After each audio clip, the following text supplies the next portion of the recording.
were just about to tell us the story of Jerry Paris and some blind people. Oh, we all love to talk about Jerry Paris. But, we did something with some blind people. And of course, he's the only one in the world that would go like this. The blind people go, do all these. We'd say, we can't take him anywhere because he will do like an 8-year-old child, the worst bratty 8-year-old child. He would, if he thinks of it, he would do it. He'd do it. It's like, we'd be places we'd say, oh, thank God Jerry's not with us because he couldn't resist this. This would be too much temptation. He would have to either go up to a blind person and do like that or, What was Jerry's working relationship with Gary Marshall? I think Gary Marshall was really very lucky to have Jerry Paris because it's interesting when you think, you see a series and you'll see them years will go by and they try to recreate. They can't do it again. You think, what's missing? Jerry Paris is gone. He's gone. And I bet you what he brought to that is probably incalculable. And Gary's big talent is knowing that Jerry could take care of that. So between the two of them, they would work together on this thing. Let's talk about some specific episodes of the show. The first one being The Best Man. Do you know them by title? Or? No, I don't. I don't remember it's so funny. We made 255 shows, so very often I don't remember a specific show. And even watching it on the reruns, I might say, oh, I've practically forgotten about that. But I love to think about our softball team. And, we all had uniforms. I have mine still. I played Rover. And I could hit. Oh, I have those funny cards. If I hit and did something well, Gary would send me a bouquet of flowers the next day. He'd say, you hit great. You're a great runner. I want my son to grow up to be just like you. You're the best. You're the baseball player's baseball player. So I have a collection of these. And I couldn't catch anything. But Gary played first base. Henry did all the pitching. Clint Howard was our catcher. Ron was right field. Scott was a fantastic shortstop. And Anson was second base. And Donnie Most. And they were all good hitters, too. They were all good athletes. I don't know because actors are well coordinated or what it is. So they really keep their eye on the ball. They were excellent. We played in all the major ball fields all over the United States. And you can imagine how thrilled. No wonder the series went on. They weren't going to let the series die. We got to be in the dugout before all these famous games with all these famous ball players. I never knew who they were myself, but there we were. And then we went to the East German border and played softball with the 3rd Infantry for the USO. We went, and here we are, the whole cast of Happy Days in our red little suits, and we went there. We were looking across at the Russians, across the no man's land, and they said, "Don't act up. Don't get that boy in trouble who's watching you." Thinking, who are those people? Were those good-looking with the fawns and everybody? We all brought our kids with us. So these trips, and then we went to Okinawa. After the show was all over, we did our big special, crying. So it's all over. Next morning, crack of dawn, we all get in a plane, fly to Okinawa to play with the U.S. Marines. Can you imagine? And half the time we'd beat them because we were so serious about playing ball, and they thought we were kidding. And there was a way for us on all these ball trips was to meet thousands of fans and share it so that Henry wouldn't have to do it all, or Scott wouldn't have to do it, or Ron. Gary would say, get out there, meet the people. So we would go out. And when you think we were building up thousands of fans that way, and we did it nicely. What kind of fan mail did you get at the time? I didn't get so much, of course, but Henry would. Henry would get, First, he would have to hire a secretary, and then his secretary would have to hire a secretary. I think we have no idea what happens when a thing like this hits. It's just huge. And that he carried it off so graciously. And I learned a lot about handling fans from Henry. Because, first of all, you think, oh, they're going to eat you alive. They're not. They just want to say hello and then move on. So give them a bit of your time, and they're happy, and it's not something to be afraid of. I'm always amazed at people who don't like the fans and brush them off. I mean, how can you do that? Because they make us what we are, and that's the fun of it. And they don't want that much. They're not going to. Like one time I did a play in a college, Radford College, and the kid said, we'll all come to LA and we'll come and see you and we'll come. I said, no. I said, now we're all going to be thick as thieves, but this is going to be it, because I cannot have all these people this close into my life. Okay, they said, okay. What are your favorite Marion Cunningham storylines? One of my favorite shows was when the Fonz and I did the tango together. And Henry is so quick, he could learn the tango without even learning. But they had a special choreographer come to the set, and we would work on this on our lunch hour. And I'm sure the scene lasts, 30 seconds. But I thought I was Ginger Rogers. I had a swell dress, and I thought it was great. And then they had me do a play. They had me do a scene from The Rainmaker. And I wrecked the car once. That was another one of my favorites. And I ended up in jail. And I love it when I have certain scenes where they'll say, where's Mrs. C? Oh, she's just coming in. I brought her on the back of my motorcycle. So I come in a little bit wind blowing. And you can picture her with her feet up and having been driven on the motorcycle. I love stuff like that. Talk about the disappearance of Chuck. Yes. People say, what kind of a family were you? We had 3 different Chucks. We didn't need him, So Tom would say to me, like Joni would say, I'll go up to the attic to find something, and Tom would say, if you see Chuck up there, pretend you don't see him, or something. We would make all these jokes. We just didn't need him. But you know who one of the Chucks was?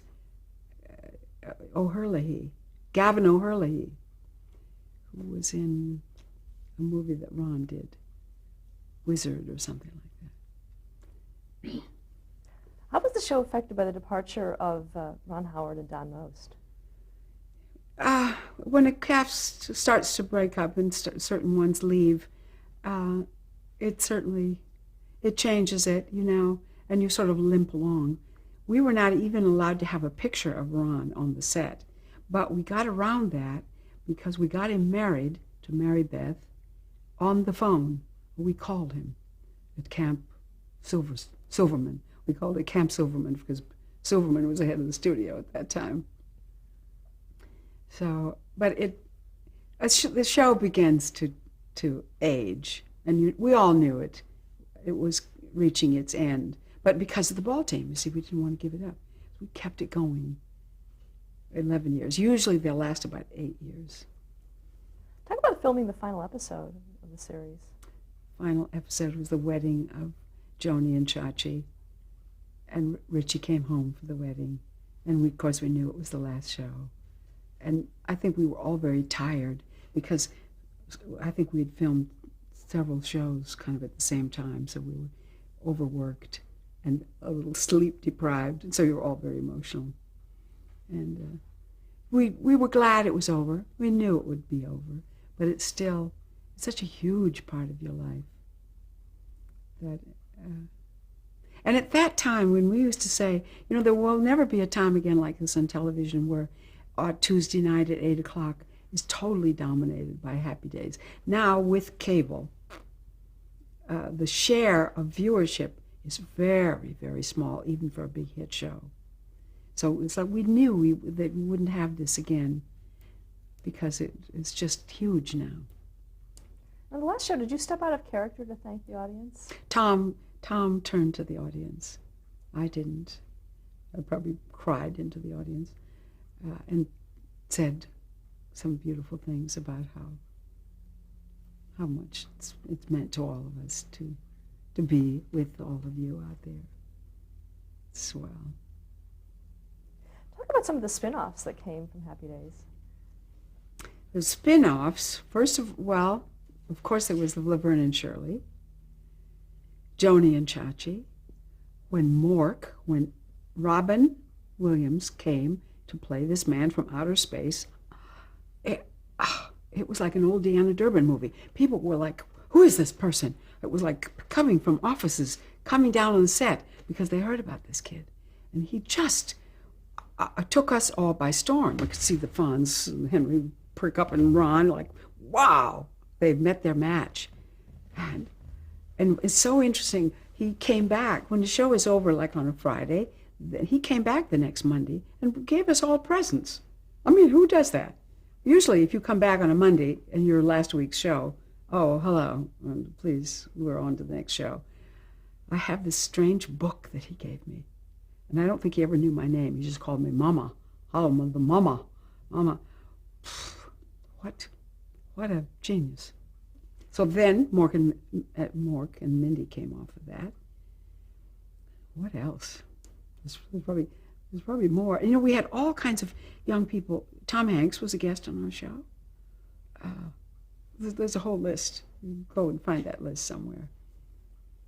So we had a fellow named Bobby Hoffman who was the casting man. And he was what a great heart he was. In fact, you'll hear his voice laughing on every show. You'll hear him laughing. But he knew talent. He kept talent in his brain. He kept track of these kids. If you walked into his casting office and on the set at Paramount, on the lot, it was always filled with all these young people and all their pictures on the wall. He treasured them. He was kind to them all. Where do you think Marion Cunningham would be today? I would love to do a remembrance show, and the living room would be just the same furniture.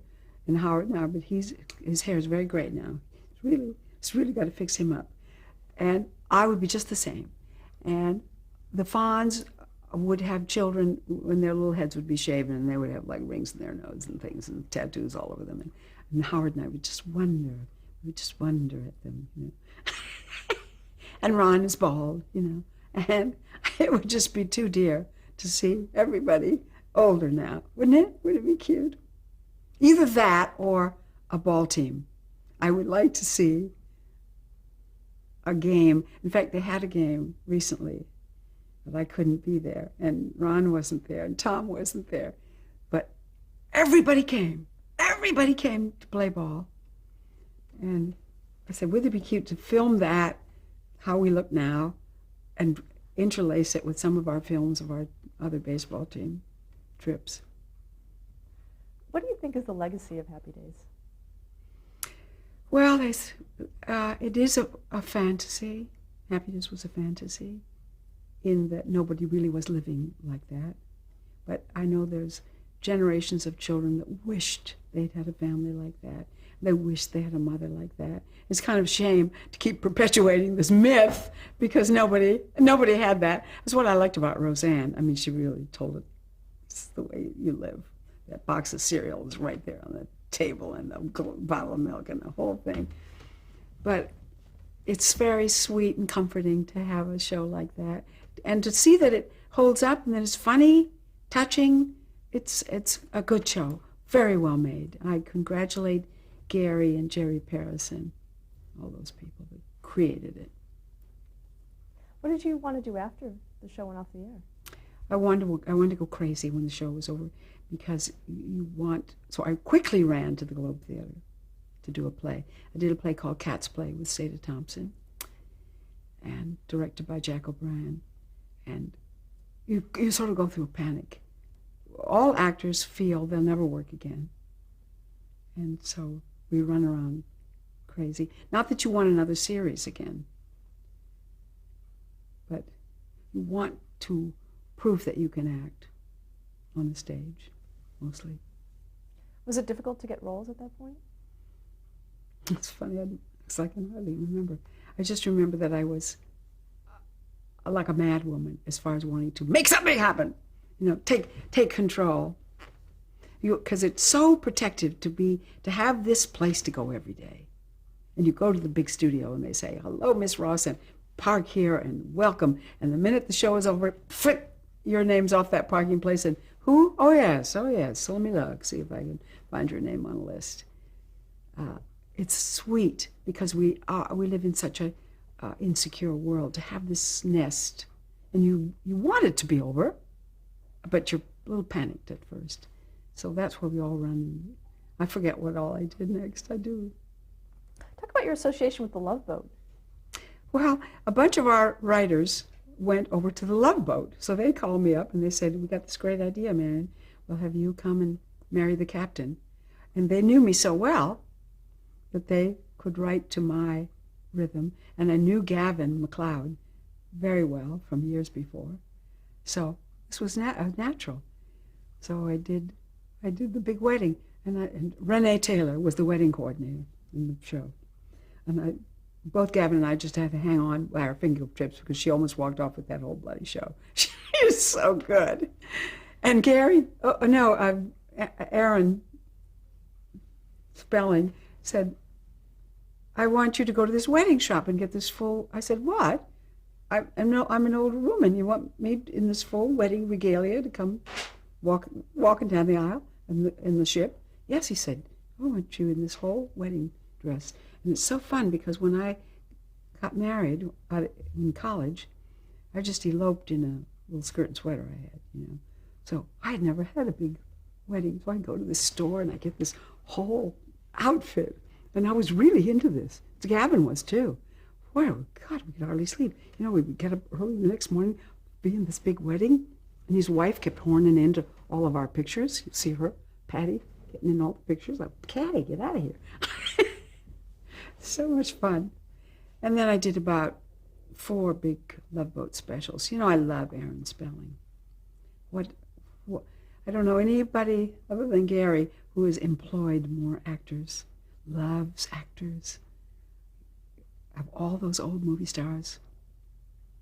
Like we would do one of those specials and Leslie Caron, all in the same cast. Leslie Caron, Gina Lollobrigida, Julie Harris, a whole bunch of these actors are all in the same show. And everybody did it because it's harmless and you got to wear beautiful clothes and a lot of makeup.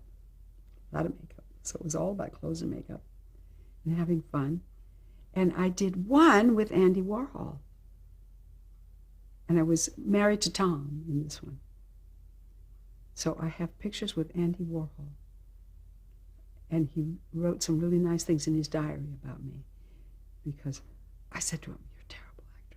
Just come here. I'm going to help you. I want to help you. He's so strange. He's such a strange guy. But he was very vulnerable. He looks fearsome. But he was very vulnerable. I said, come on. And I said, come here. Get in this mummy. There was a big mummy case on the set. I said, come here. Get in this mummy case with me. We'll have our picture taken. So he liked me. Isn't this a treat to get to be with all these people? Now this is before you became a regular on the show. So you did other characters. Oh, I had done many before, but this was after I became. No, I guess not, because I was married to Tom. This was earlier before. Do you remember the storyline that you were married to Tom? What the storyline was for that? Yeah, he was he owned a big fleet of trucks, I guess. And I had been in an Andy Warhol movie in another part of my life. And I didn't want anybody to know about that. So when I see that Andy Warhol is on the ship, it's a part of my life I didn't want anybody to know about because I was in one of those underground movies. So that's what that was about. Can you talk about working with the rest of the cast on the Love Boat? Yeah. I love all those people. Lauren Tweez got in a lot of trouble.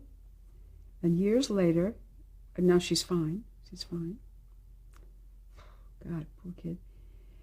Oh, these drugs and things. I'm telling you all these things, but everybody knows this, I think, anyway. And I said to her, Lauren, you get off this show. Go away. Get cleaned up. And she wasn't ready to do that yet. But I said, you gotta go take care of yourself. Go. Then a few years later, she and I did a play together here in L.A. She's a wonderful actress. We did Lee Blessing's Independence. And Ted Lange is such a wonderful guy. We all did Millionaire together. It's so swell to see these people. And Jill Whelan? Jill was just a little kid. She's just a little kid, and to see her grow up. But Gavin is such a close friend of mine. He's just a wonderful guy. Why was it decided that he would have a love interest on the show? Well, I think they knew that the show was just about to go into the sunset, so they tried to think of a new angle. Get them married. When somebody gets married, you know the show is just about over. And when they have a baby, then it really is. So. In one of the books that we saw, there's it says that your character was killed off when they came back for a 2-hour special. Is that true? I'm not aware of that. I'm not aware of that. Because I did a lot of 2-hour specials. In 1987, you appeared on an Alfred Hitchcock Presents. I did. Remember that? Yeah, I almost won an ACE Award for that. Yeah, I'd like to see that again. Yeah, I was a fraternity mother. It was very spooky. And at one point, as a gag that turns out badly, they like bury me, and then I come up out of the grave, and I've got all this green makeup on. And I can remember that at the end of the day, I would have all this horrible makeup on, and I would forget about it, and I would just leave the set, and they would drive me to the hotel. I would walk through the lobby with all this stuff on my face, and I'd forgotten all about it. That was a very good show. Very, very good. I liked being the red herring, the bad guy. Another show you did was MacGyver. Oh, I played a nun in MacGyver with Abe Vigoda was in it. Marion, he was. I loved Abe. Gosh, we had fun. We had fun, and it was all up on a hockey rink, and I had to slide across the big diamond brooch was frozen into the ice, and you could see it through the ice. And I forget the complicated plot, but the nun was so bad. I think I was a fake nun, and they put it like a skateboard. They said when you land, you'll just land right on this skateboard, and you'll go across the ice on your stomach with this thing under you. Gosh, I love having to wrestle and be violent on TV. So fun. In 1989, you appeared on Night Court. A Night Court. I did a Night Court, and there was an example of the cast all arguing amongst each other, time wasting, and I would finally say, why don't we try this? This is what we used to do on Happy Days. Why don't we quit talking about it and get on our feet and try this? Maybe we can find our way through this. So it was that kind of an atmosphere. I'll never get over that, because it kept getting later and later and later. And I played this crazy kind of woman who watched a lot of TV and thought TV was real. And I said, can you give me I want little Mamie Eisenhower spit curls all across my forehead. You remember her little spit curls? But that's where I remember that I thought, too much input. I mean, do you have input? Too much input from all the actors, so you can't get anywhere. You would have a really strong voice. Otherwise, don't talk actors talking about what they're going to do. Waste time. That's very bold, though, for a guest actor to come in and. Well, I just nicely said, children, let's. They probably didn't listen to me. I forget. They probably went right on with everybody contributing. Great idea. In 1991, you starred as Sophie Berger in Brooklyn Bridge. How did that come about? I'm so proud of Brooklyn Bridge, and that came about rather difficultly, as you can imagine. Can you see them going to New York saying, well, we finally got our Sophie Berger. It's going to be Mrs. C from Happy Days. Oh, please. Unbelievable. Henry Winkler takes credit for that. A lot of other people take credit for, how you got that part? I told them. So Gary Goldberg is a friend of Henry's, and for some reason, after they had looked at everybody, I guess, they called me in, and I had put together a little outfit. I didn't have my gray wig on, but I had invented an accent, and when I came in for the audition, I didn't speak to anybody. Sometimes you'll talk to people and you are too much yourself. So I was kind of compressed and didn't speak to anybody until I went in, and then I went in with the accent, and I had a very heavy Russian accent I had. Well, they kind of laughed, and I did my bit, and then they came out and said, we'll send you to a coach. I said, okay. So then the coach turned out to be Jessica Drake, I know her mother. And I know Jessica since she was a little kid. I said, I know I want some old Polish lady. I could have, this girl can't teach me. But she would help me with more Slavic, more like a more Slavic kind of accent with kind of thing. I love being sort of middle European. It was wonderful. Then I would look at pictures. Gary had pictures of these women, the way they stand, and these strong women. And I would come back, audition after audition, and till they would, and then wear a gray wig, and then come back and do this, then come back, till I was just getting worn out with it. And they would say, somebody else wants to audition. A lot of famous actors were calling in saying they wanted to audition for it. I don't know why I wanted the part so much, but I almost gave up. I thought, I can't go through this auditioning anymore.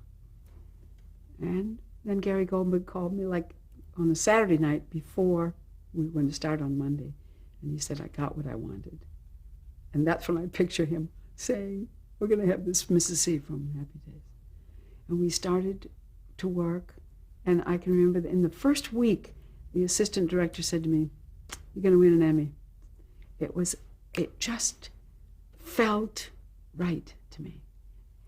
It felt easy. That I don't think it was, but I would say, every person I heard with the accent, I would stop them, talk to me, tell me about yourself, tell me, and I just sopped this up. And I'm thinking, what is the process? You take as much data as you can and sop it up and sop it up. And I could do the accent and the props, and it was so beautifully written. I just loved it. And I give a lot of credit to Sam Weisman, who was the director. He would talk to me. He would whisper to me just before I would start. He'd say, she knows everything. Because I would get a little Irish sometimes. So anyway, she knows everything. I loved it. Stop there to change the tape. Yeah.